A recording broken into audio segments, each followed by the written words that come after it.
Մինչև իրանցի բանագնացները փորձում են դիվանագիտական ճանապարհով կանխել ամերիկյան հնարավոր ավիահարվածները, երկիրը ներսից պայքարում է պատժամիջոցներից հյուծված տնտեսության և արյունալի անկարգությունների դեմ։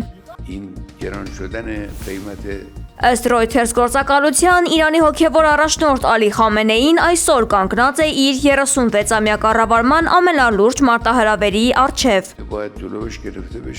ԱՄՆ նախագահ Դոնալդ Թրամփն արդեն սահմանել է կոշտ վերջնագիր Իրանին տալով ընդամենը 10-ից 15 օր ժամանակ համաձայնության գալու համար։ Թրամփը հիշեցրել է նախկինում իրականացված ավիահարվածների մասին, ակնարկելով, որ Վաշինգտոնը կարող է էլ ավելի վճռական քայլերի դիմել։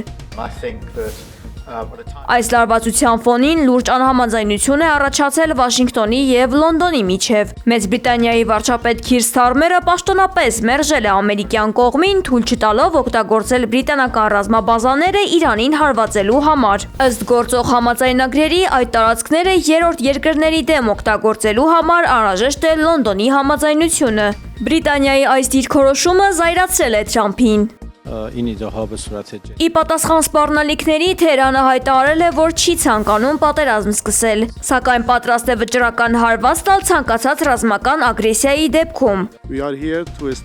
ՄԱԿ-ում Իրանի ներկայացուցիչը զգուշացրել է, որ յուրաքանչյուր ռազմաբազա, որն օգտագործվի իրենց դեմ, կդիտարկվի որպես օրինական թիրախ։